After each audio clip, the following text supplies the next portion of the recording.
اقرأ أخينا ورتل القرآن اسمح بصوتك اسمع الأكوان اقرأ كلام الله.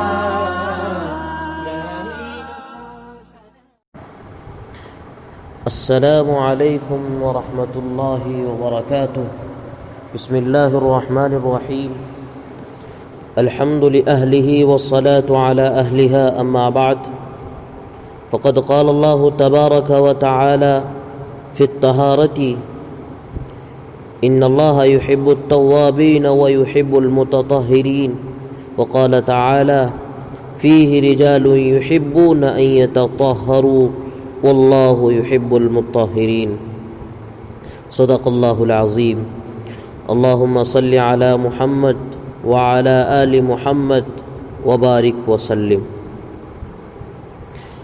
فقہائے امت کی یہ عادت رہی ہے کہ جب بھی وہ مسائل بیان کرنے یا لکھنا شروع کرتے ہیں تو پہلے طہارت کے مسائل سے شروع کرتے ہیں، ابتدا طہارت کے مسائل سے کرتے ہیں، اس لیے کہ عبادتوں میں سب سے اہم عبادت نماز ہے، اور سب سے زیادہ وقوع پذیر یعنی سب سے زیادہ انجام دی جانے والی عبادت نماز ہے. جب نماز سب سے زیادہ انجام دی جانے والی عبادت ہے تو سب سے زیادہ مسائل بھی اسی کے پیش آتے ہیں. اور نماز سے پہلے نماز کے وقت طہارت کا ہونا ضروری ہوتا ہے، تو معلوم ہوا کہ پہلے طہارت کے مسائل کو بیان کیا جانا چاہیے. اسی لیے تمام فقہا طہارت ہی سے ابتدا کرتے ہیں. لہٰذا ہم بھی انہی بزرگوں کی اتباع میں طہارت کے مسائل پہلے بیان کریں گے. طہارت عربی زبان کا لفظ ہے جس کے معنی ہے پاکیزگی کے، صفائی کے.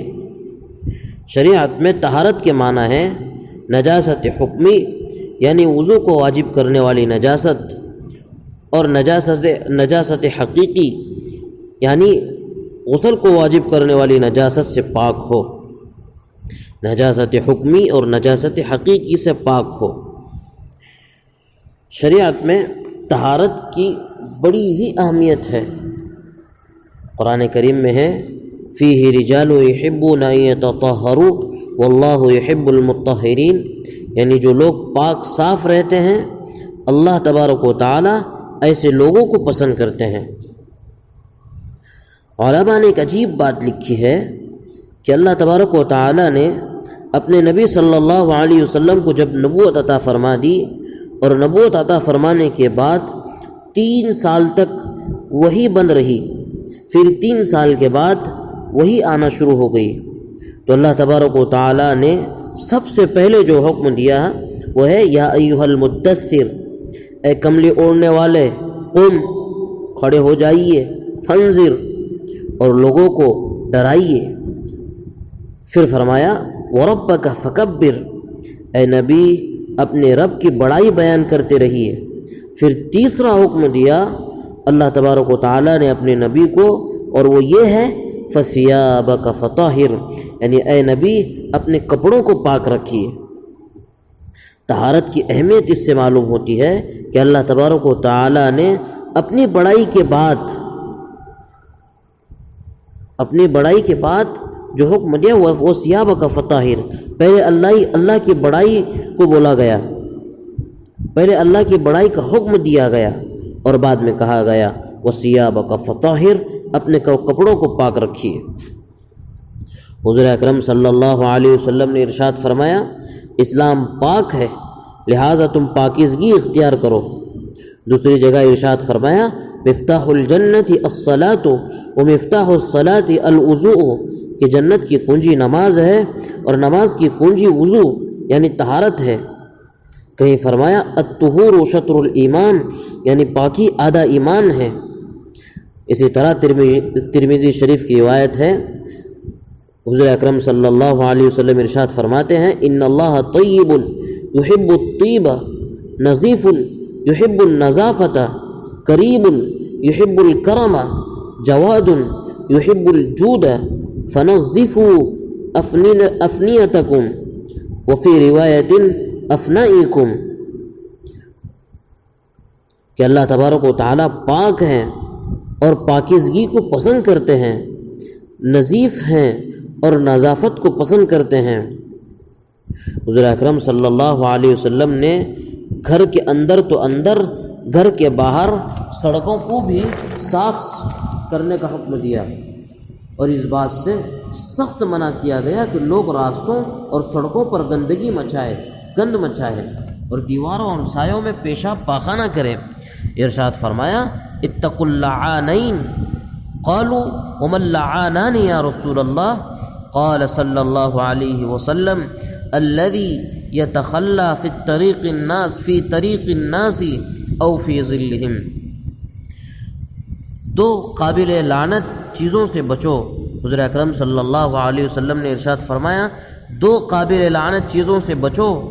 صحابہ نے عرض کیا یا رسول اللہ کن دو چیزوں سے؟ تو ارشاد فرمایا صلی اللہ علیہ وسلم کہ لوگوں کے راستے میں اور سایہ دار جگہوں میں جہاں لوگ عام طور پر اٹھتے بیٹھتے ہوں، پیشاب کرنے سے اور پاخانہ کرنے سے بچو۔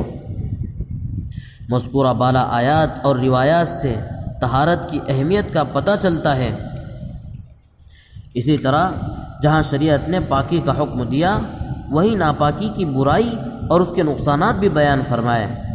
روایت میں آتا ہے کہ جب تم میں کوئی قضاء حاجت کو یعنی پیشاب پاخانہ کو جائے تو یہ دعا پڑھے اللہم انی اعوذ بک من الخبث والخبائث، کہ اے اللہ میں آپ کی پناہ چاہتا ہوں خبیث جناتوں سے اور خبیث جنیوں سے۔ اس حدیث پاک سے ہمیں یہ سبق دیا جا رہا ہے کہ اکثر خبیث جنات اس وقت حملہ آور ہوتے ہیں جب ہم گندگی کے لیے، پیشاب کے لیے، پاخانہ کے لیے بیٹھتے ہیں، اس لیے کہ انسان جب گندا ہوتا ہے تو یہ گندے اثرات جلدی قبول کر لیتا ہے۔ کچھ لوگ شکایت کرتے ہیں کہ نماز میں دل نہیں لگتا، نماز میں وسوسے آتے ہیں، یا پھر نماز میں استقامت نہیں رہتی، ایک دو دن نماز پڑھتے ہیں پھر نماز چھوٹ جاتی ہے، نماز میں دل نہیں لگتا۔ تو اس کی وجہ علماء نے یہ لکھی ہے کہ یا تو ایسے شخص کے پیٹ میں ناپاک مال یعنی حرام مال ہے، یا اس کا ظاہر ناپاک رہتا ہے کہ وہ اپنے بدن کو پاک نہیں رکھتا، وہ اپنے کپڑوں کو پاک نہیں رکھتا، جس کی نحوست اس پر طاری ہے کہ اس کا دل نماز میں نہیں لگتا، اسے نماز میں وسوسے آتے ہیں۔ اسی طرح بہت سے لوگ یہ شکایت کرتے ہیں کہ ہمارے گھروں میں خیر و برکت نہیں۔ جب گھر پیشاب پاخانہ سے لت ہوں گے، بچے پیشاب کرتے ہیں تو مائیں اسے ایسے ہی رہنے دیتی ہیں۔ جب اس طرح ہمارے گھر ناپاک ہوں گے، ناپاکی کے پلندے ہوں گے، تو کہاں سے ہمارے گھروں میں فرشتے داخل ہوں گے؟ کہاں سے ہمارے گھروں میں خیر و برکت نازل ہوں گی؟ لہٰذا ہمیں چاہیے کہ ہم خود بھی پاک صاف رہیں، اپنے گھروں کو بھی پاک صاف رکھیں، اسی طرح اپنے آس پاس کی جگہوں کو بھی پاک صاف رکھیں۔ اللہ تبارک و تعالی مجھے بھی عمل کی توفیق نصیب فرمائے اور آپ سب کو عمل کی توفیق نصیب فرمائے۔ ثروت حسین اشرفی بارہ متی سے۔ والسلام علیکم ورحمۃ اللہ۔